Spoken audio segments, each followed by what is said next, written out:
Part 1. First, you have some time to look at questions 1 to 4.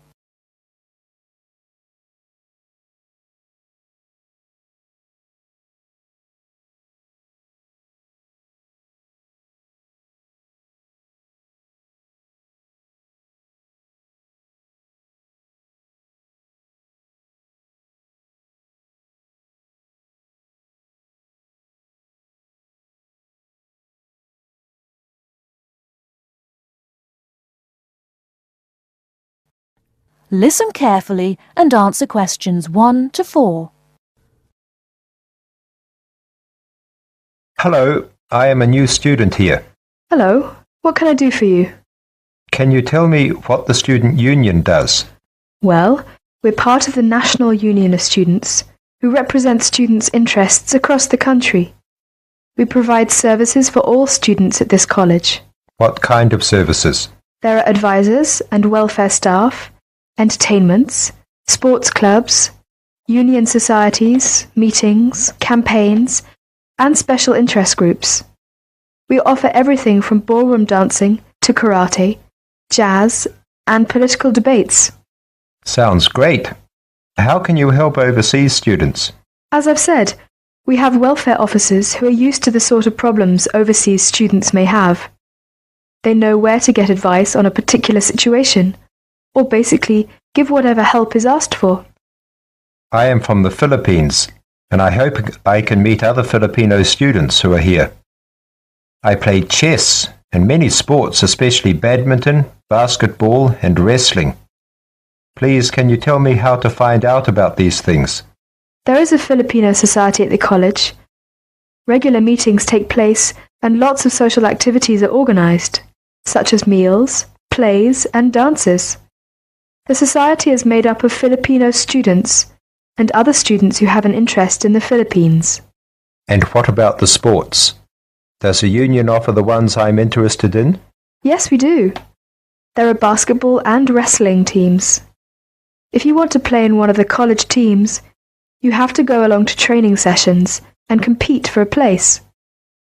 For badminton, you can either go to the badminton club or book a court to play with friends. Is there also a chess club or team? No, I'm afraid not. It may be best for you to put a notice on our notice board to find other players.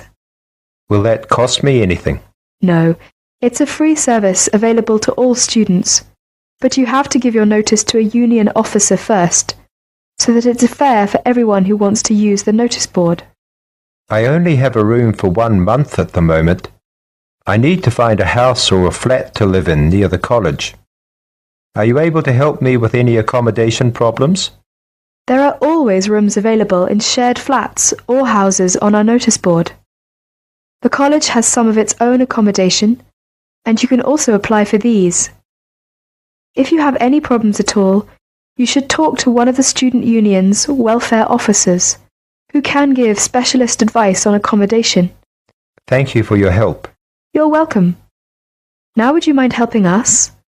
We're conducting a survey to learn more about the students who visit our union office, so that we can improve our services. Would you mind if I asked you a few questions? Not at all. Now look at questions 5 to 10.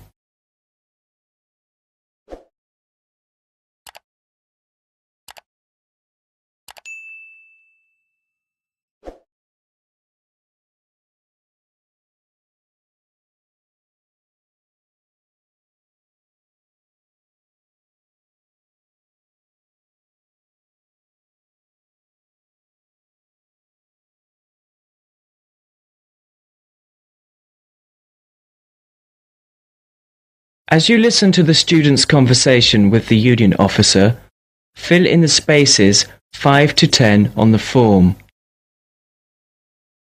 First, you have some time to look at the form.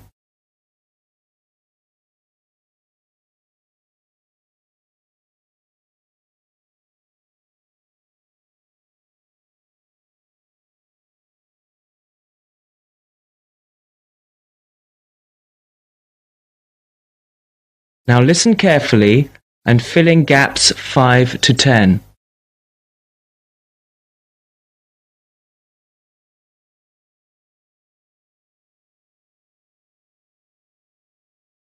Now, would you mind helping us? We're conducting a survey to learn more about the students who visit our union office, so that we can improve our services. Would you mind if I asked you a few questions? Not at all. First of all, what is your name? My name is Caesar Bautisto. How do you spell your last name? Bautisto. Thank you. And what are you studying? Development Economics. I see. And how long is the course for? 1 year. It's a postgraduate diploma. What would you like to do at the end of it? Have you made your mind up yet? Yes, I'd like to be a United Nations project advisor. Oh, would you? That sounds interesting. Tell me though, why have you chosen this university? It's got a good reputation in the field of economics. And you say you come from the Philippines? Yes, that's right. And which city do you come from? Manila. Oh, that's the city I've always wanted to go to. What do you do in your spare time? I go to play games. I love sports. Ah, yes, you mentioned that. Basketball, badminton, and wrestling, wasn't it? Yes, that's right. Okay, that's it. I'll add your name to our mailing list. We appreciate your help with this survey. If you have any suggestions, be sure to give us a call or drop by at any time. All right, I will. Thank you. Bye. Bye.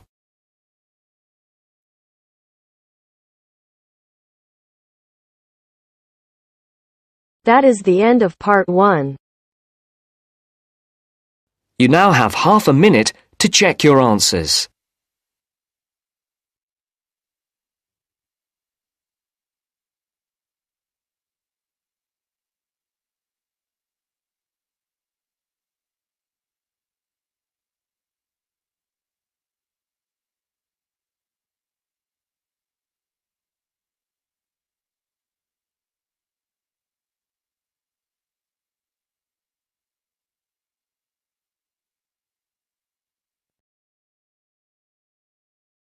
Now turns to part 2.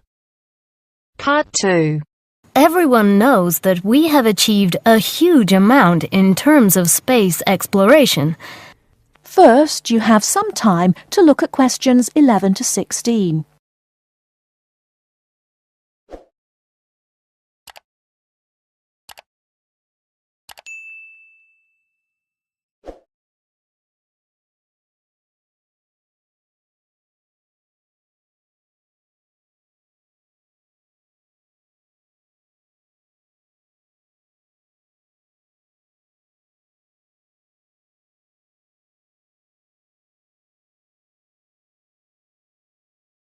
Now, listen carefully and answer questions 11 to 16.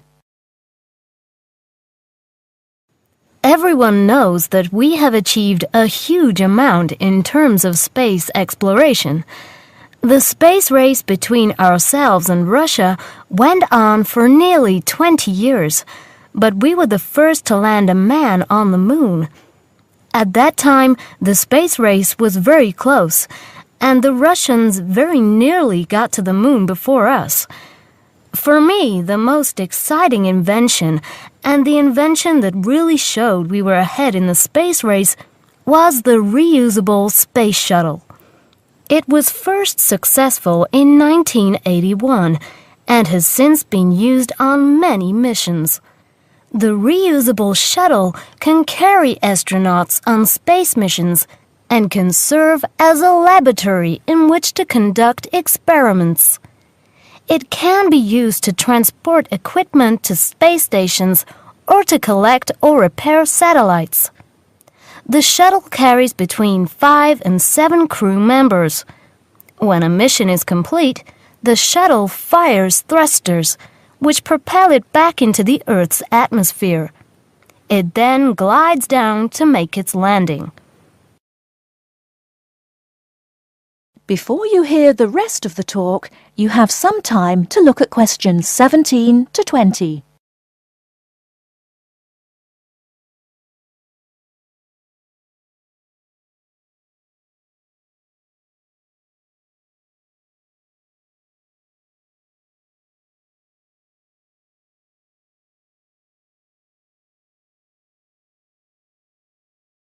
Now listen and answer questions 17 to 20. Although the remains of very early ovens have been found in many parts of the world, it was here that they were first used frequently in people's homes. In ancient Greece and in other parts of Europe and Turkey, people used ovens to bake bread. But it seems there was only one large oven that everyone shared. Here, the remains of villages from 5,000 years ago show that each mud brick house was constructed with an oven, and that baking bread and perhaps cooking meat was very common. The ovens were made of clay and shaped like a beehive. Inside they had shelves, so that a number of loaves could be cooked together, and an opening at the bottom from which ash could be removed. That is the end of part 2. You now have half a minute to check your answers.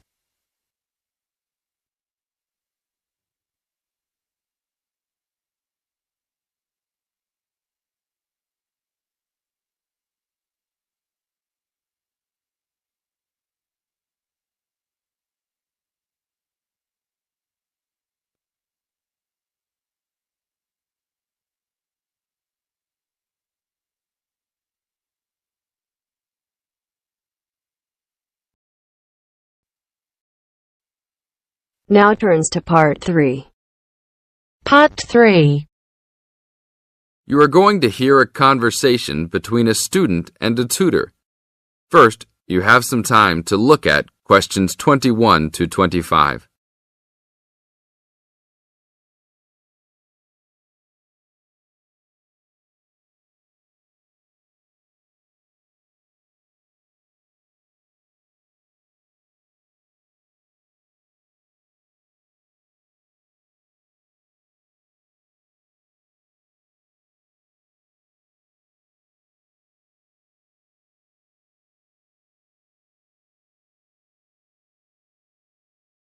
Now listen to the tape and answer questions 21 to 25. Hi, Brad.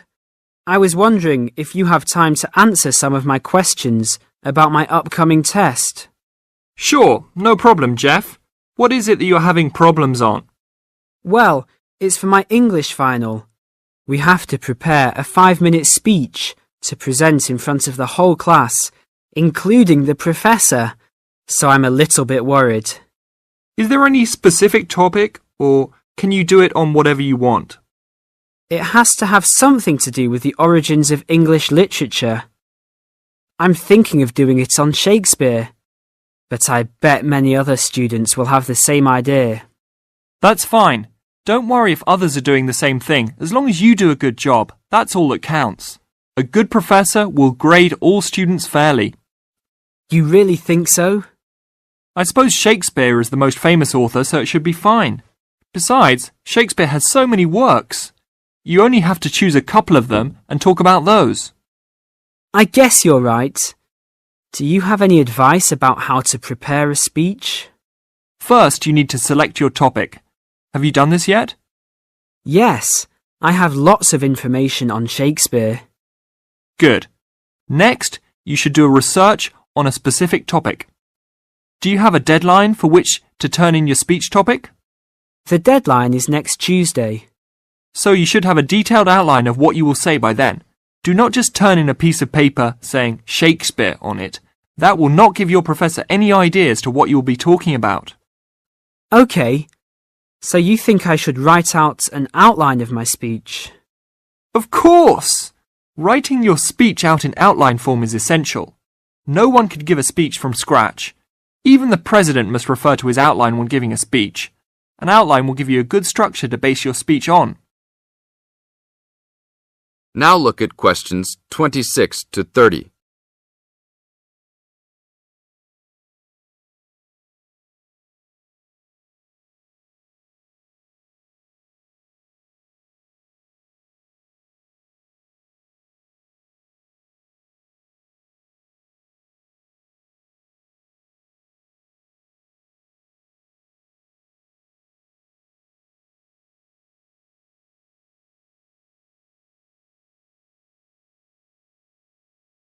Now listen to the tape and answer questions 26 to 30. That's true. I was thinking that I would do an outline last, after I figured everything out. But I think your idea is better. What should I do after I have an outline prepared? You should then write the speech out, word for word, what you're going to say. This is so you'll have a firm idea of what you will say. It doesn't mean that the speech you will give will be exactly the same, but at least you have a fairly good idea what the final product will be. At this point, I can read it over for you if you want. Really? That would be great. I would appreciate that so much. No problem. Once you write it out, the next step is to practice giving the speech. At first, you can do it in front of the mirror, so you can see your expressions in your presentation. After that, you should practice giving your speech to some friends. I can listen to it for you too. That's a great idea. I really owe you a big favour then. Sure, you can do my Latin homework for me. Just kidding. Seriously, don't worry about it. I can help you with anything you need. So when is the speech due? Well, the speech topic is due next Tuesday. The speech itself will be due next Friday. I can help you any time you want because I have no tests this next week. Besides, I'm an English major and Shakespeare's one of my favourite authors, so helping you out will be no big deal. Thanks so much. Well, I'm going to the library to get started on all this. I'll call you tomorrow. See you tomorrow then. That is the end of part 3. You now have half a minute to check your answers.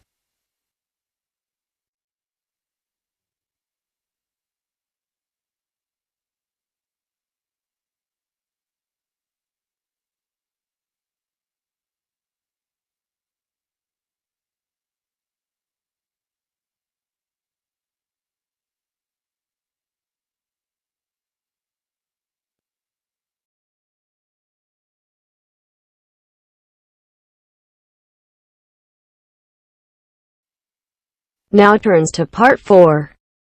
Part 4. You will hear a historian giving a presentation about techniques to identify the origin of handwritten books from the Middle Ages.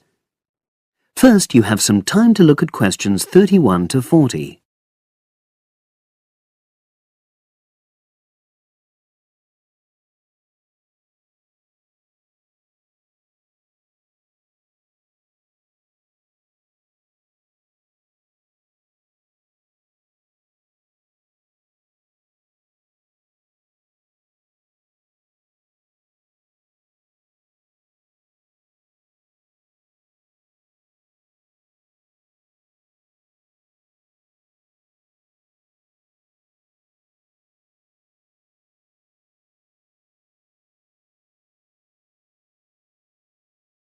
Now listen and answer questions 31 to 40.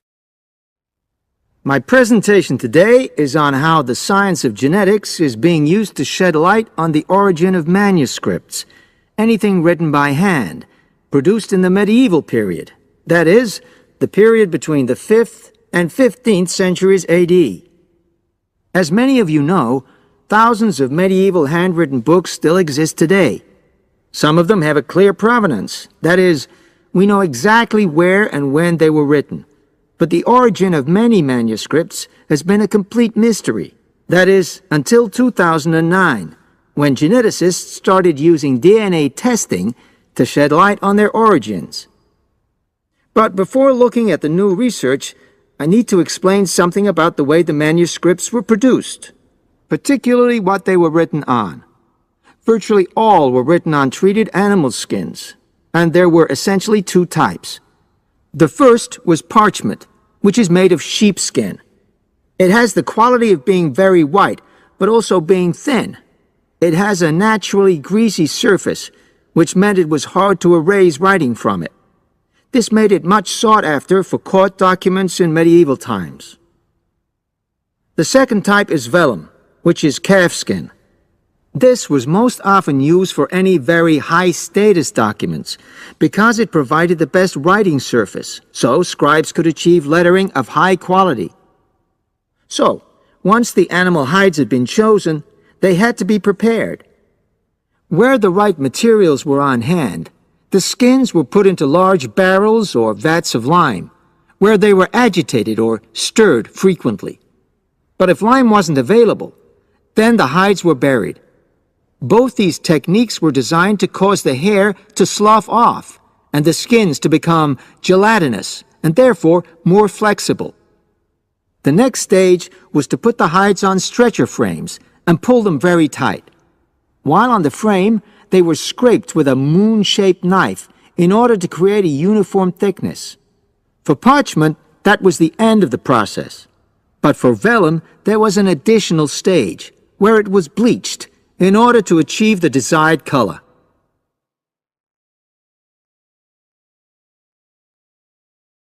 So, what does all this preparation mean for the quest to identify the origins of mystery manuscripts?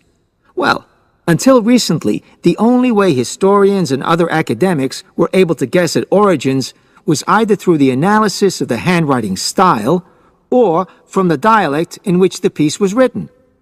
But these techniques have proven unreliable for a number of reasons.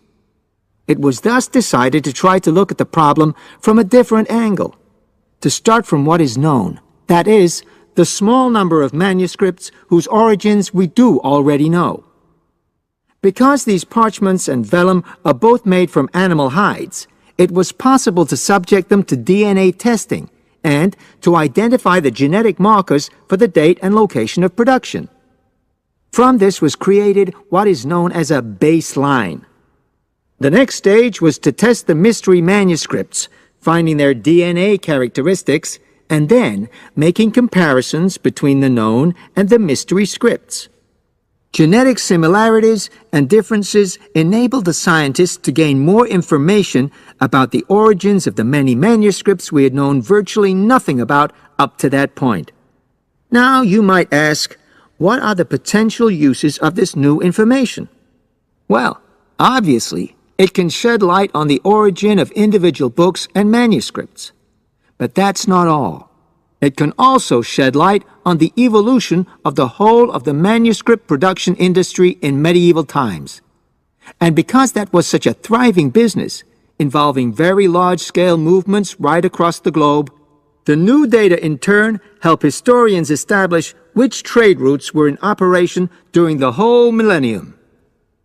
Now, if anyone has any questions... That is the end of part 4. You now have half a minute to check your answers.